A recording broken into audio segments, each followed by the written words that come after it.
Hello students, welcome to your channel. Please like, share and subscribe your own channel, School Studies. School Studies is pleased to announce the launch of our educational website, Patel Section. After years of hard work and dedication, we are delighted to officially announce the launch. Our goal with this website is to provide our students with an easier way to learn their lesson and prepare for exams. The new website is interactive and gives better access to NCERT Solutions, GSCP Solution, Kids Zone and General Knowledge courses and quiz. We will be constantly updating our content with helpful information, articles, blogs, newsletters, new course announcements. We hope you find the new website with a fresh look, easy to access information. Today we will see a video related to NCERT Solution for Class 9 History, Chapter 4 Forest Society and Colonialism. So let's solve textbook exercise. The first question is, discuss how the changes in forest management in the colonial period affected the following groups of people. First, the shifting cultivators. European colonists regarded shifting cultivation harmful to the existence of the forest. Also, it stood in their way of commercial timber forestry. There was always the chance of fire spreading out of control and burning down all the precious timber. Thus, keeping these factors in mind, the colonial government banned shifting cultivation. Many of these cultivators lost their livelihood in the process, and most were also displaced from their homes in the forest. So, shifting cultivator European colonist जो है regarded उनको shifting cultivation काफी harmful लगा to existence of forest के existence के लिए, और वो समझ गए the way commercial timber forestry stood. Okay, there were chances of fires spreading out of control and burning down all the precious timber. This factor, keeping this factor, ये factors mind में रखते हुए कॉलोनियल गवर्नमेंट ने ban किया shifting cultivation, और cultivators को काफी loss हुआ और उनकी लिवलीहुड को भी काफी लॉस हुआ जिसकी वजह से, और most were also displaced from their homes in the forest. आधों को तो घर से डिस्प्लेस कर दिया, निकाल दिया फॉरेस्ट में जिनके घर थे. नॉमैडिक and pastoralist communities. Nomadic and pastoralist communities like the Korawa, Karacha and Yerukila from the Madras presidencies lost their livelihood. They were designated as criminal tribes by the British authorities and were forced to work in factories, mines and plantations under government supervision.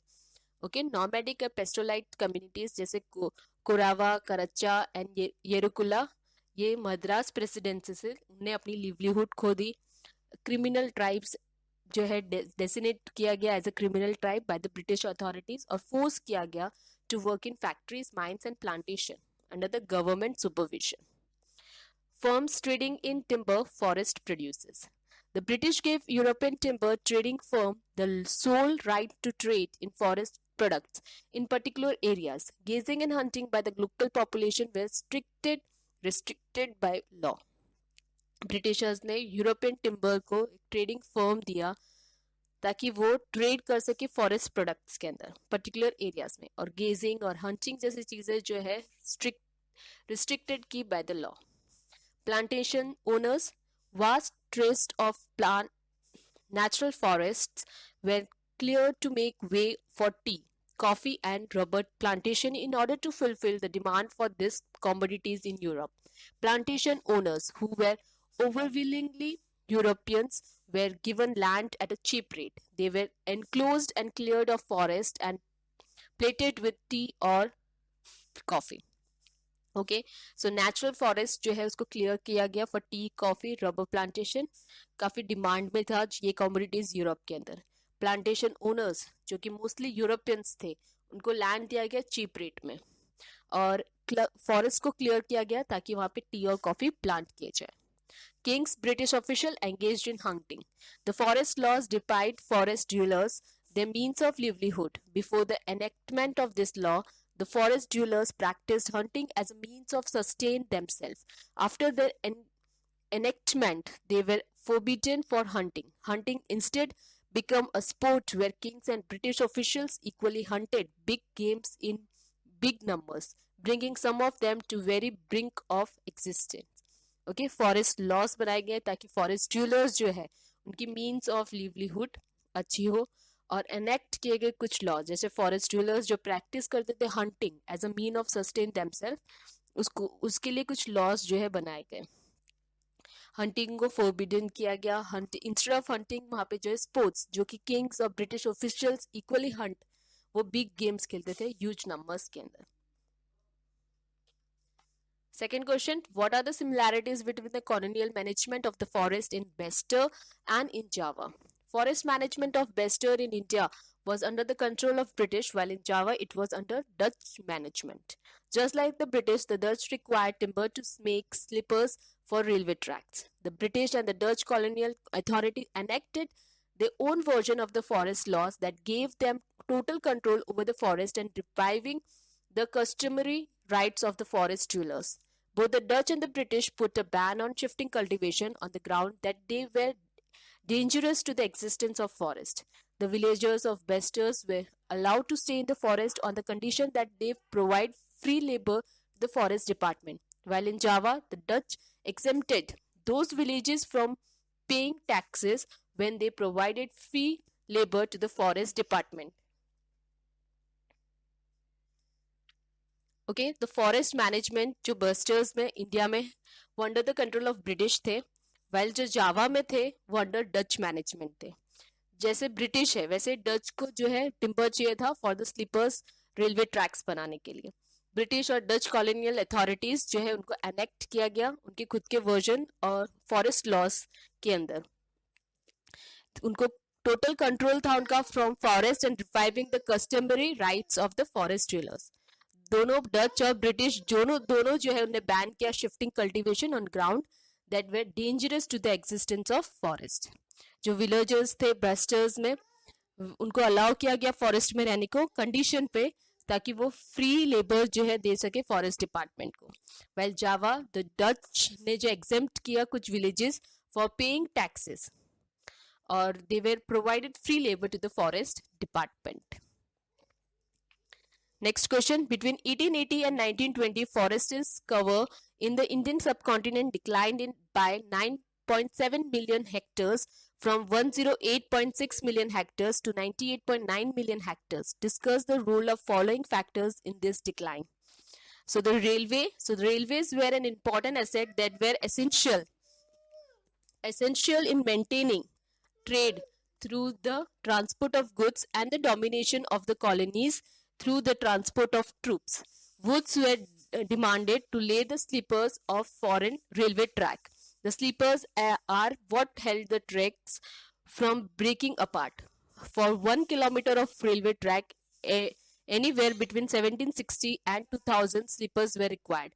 Thus, vast tracts of forest were cut down to provide the materials for the railways. So, railway जो एक important asset था जिसके लिए maintain किया गया trade ताकि transport हो सके गुड्स, डोमिनेट कर सके कॉलोनीज, वो लोग जो है ट्रांसपोर्ट कर सके ट्रूप्स। वुड्स जो है जरूरत थे स्लीपर्स बनाने के लिए रेलवे ट्रैक्स के लिए। जो स्लीपर्स हैं वो what held the tracks from breaking apart. 1 kilometre of railway track बनाने के लिए anywhere between 1760 and 2000 sleepers were required. Okay, vast tracts of forest को कट डाउन किया गया ताकि मटेरियल्स यूज किया जाए for railway. Shipping building, before the coming of the industrial revolution the ships of early 19th century were made of wood. Britain maintained its colonial possessions through the Royal Navy with its huge number of naval fleets, but in order to maintain them vast tracts of oak forest in England were cut down.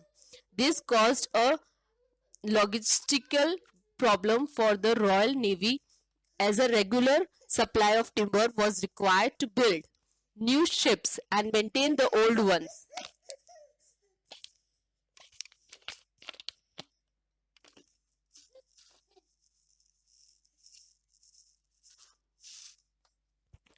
It was easily redeemed by cutting down forest of its colonies. Huge acres of forest disappeared as a result, with some areas seeing almost complete deforestation. Okay, so before coming of the industrial revolution, जो है shippings early 19th century के अंदर जो है shippings को जो है were made woods बनाने के लिए शिप्स वुड यूज किए गए शिप्स बनाने के लिए. ब्रिटेन ने मेंटेन किया colonial possessions through the royal navy के थ्रू ने ये जो है मेंटेन किया जो है फॉरेस्ट को, ओक ट्रीज जो इंग्लैंड के अंदर थे उनको कट डाउन किए. टिम्बर्स यूज किए गए to build new ships and maintain the old ones. तो ये जो easily remedied by the cutting down of forest of its colonies. Huge acres of forest जो है डिसअपियर्ड हो गए उसकी वजह से, और कंप्लीट डिफॉरेस्टेशन हो गया कुछ एरियाज में. Agricultural expansion. As the population rose so did the demand for food. Forest lands were cleared in order to make way for new agricultural tracts. The colonial authorities believed that they could produce more food if they clear the forest.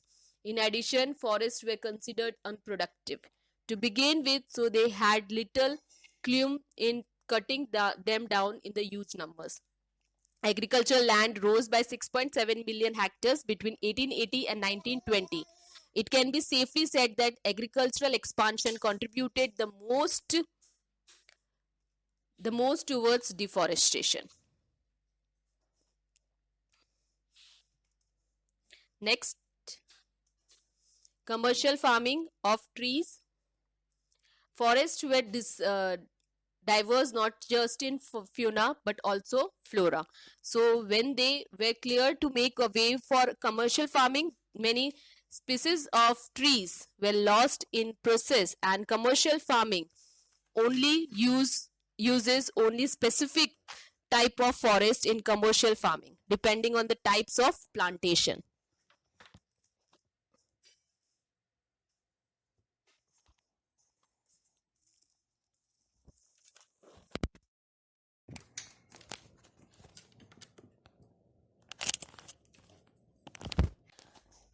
Tea, coffee plantation. In order to meet the growing demand for tea, coffee, colonial authorities sold huge hectares of forest land to mostly European plantation firms. These firms then cut down the forest to make way for tea and coffee plantation. As a result, many hectares of forest were lost. Adivasis and other peasant users. Adivasis and peasant communities practice shifting cultivation. It involved cutting down parts of forest areas are cut and burning the tree's root. Seeds were then sown into the burnt patch, and come to the monsoon season they were harvested. When fertility declined in the particular area, the same practice was repeated in different locations. So along with losing some of the forest hectares, there were fewer chances of the trees growing back due to the loss of soil fertility. So Adivasis और pheasant communities ने जो है practice करते थे वो shifting cultivation as और उनको involve थे cutting down of parts of forest areas और बर्न कर दिए थे कुछ टी रूट्स. सीड्स जो है ग्रो किए गए थे इनटू द बर्न पैच और मॉनसून सीजन के अंदर हार्वेस्ट किए गए थे. फर्टिलिटी डिक्लाइन हो गए कुछ पर्टिकुलर एरियाज में, तो वो सेम प्रैक्टिस उन्होंने डिफरेंट लोकेशन पे रिपीट किए. along with the losing some of the forest tracts,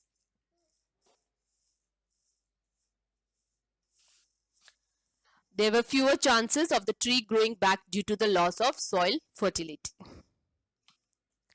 Next question, why are forests affected by wars? Forests are affected by wars as they are valuable strategic resources. Battlefield assets like towers, guard posts, army camps are made of wood as they can be easily maintained and can be easily pulled down should the need to shift these assets arise. So the scorched earth policy was enacted should it become apparent that forest will fall under enemy hands. This is done with regards to area and resources declines. Such was the case with the Dutch when the Japanese invaded their colonies in Indonesia during the World War II. The Dutch burned huge acres of forest in order to prevent them from falling into Japanese hand. When they did, however, the Japanese set about recklessly exploiting the timber forest to fulfill their own war demands. This practice would severely impacted the local ecology in a negative way to decades to come. Okay forest को काफी affect होता था war से because they were the valuable strategic resources battle field में जो assets use किए जाते थे जैसे towers guard post army camps वो सब वुड से बने हुए थे और वो इजिली मेंटेन और इजिली उसको पुल डाउन कर सकते थे और शिफ्ट कर सकते थे एक प्लेस से दूसरे place so this were done with regards to the area and resources decline. ये cases में Dutch जब Japanese invented their colonies in the Indonesia during the World War II, the Dutch ने जो है burn किए huge acres of forest ताकि to order to prevent them from falling into Japanese hand. Japanese के हाथ में ना लगे इसके लिए उन्हें जो है burn कर दिया अपने hackers of forest. ओके और जापानीज जो है उन्हें जो है एक्सप्लॉइट किया timber forest to fulfil their own war demands और उन्हें प्रैक्टिस किया ताकि ये पूरा लोकल इकोलॉजी जो है वो नेगेटिव वे में आए फॉर डिकेड्स.